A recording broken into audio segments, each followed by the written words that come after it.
let's start with you. You're looking at a market that has a lot of volatility, some open-ended wild cards, but consumer staples has been pretty good this year. It's outperformed the S&P 500. It has, and now, I'm not trying to be too cynical about consumer staples because I think that they have a place.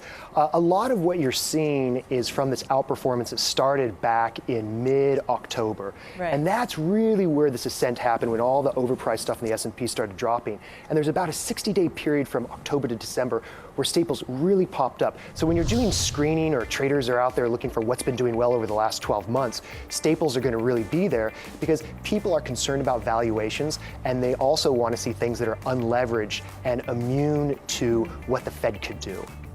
So DR was saying, so, to DR's point, he was saying, no one says you could time the market, but he's saying buy some of the dips, right? I mean, if you think that there's another 5% pullback possibly on all this trade worries, I mean, when do you get in? Today?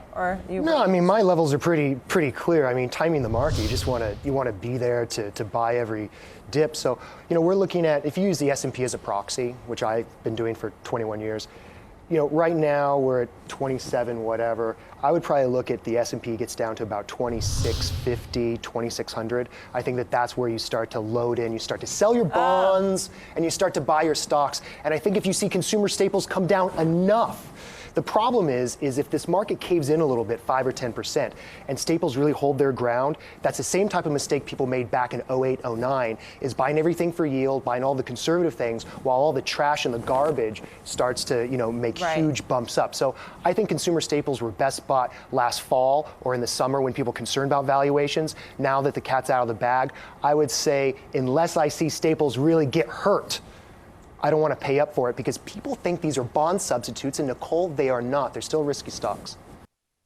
Interesting. And Lee, as we talk about this, consumer staples, everybody needs them regardless of the economy, but they also face a lot of costs, advertising costs.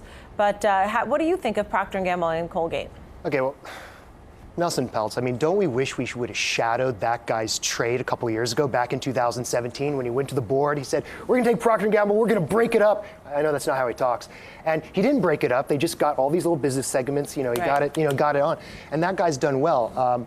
When you think about that Procter & Gamble trade, that guy's still got 36 million shares of that and has made a huge amount of money. He made $200 million in dividends on that.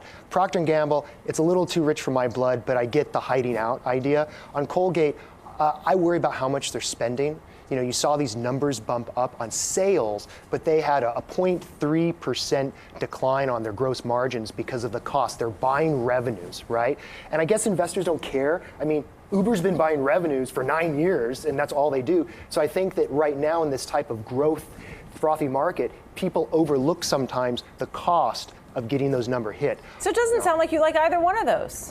Not really. Here's the thing. For the next, I do have a different time frame. My clients are more like retired baby boomers living in the Southwest hanging out. So we have a lot of bonds as well. Right. I would rather hide out for the next 6 to 10 weeks just in some 2-year treasuries. Right. I respect people have like a long only or all stock mandates. And if I was forced gun to my head to have to buy some stocks right now, I think Procter & Gamble would probably be closer to what I would be doing. But for me and our clientele, just, we got like 7-8% 2-year treasuries. When this thing goes down on a summer correction, then I'm going to lock and load and make it happen.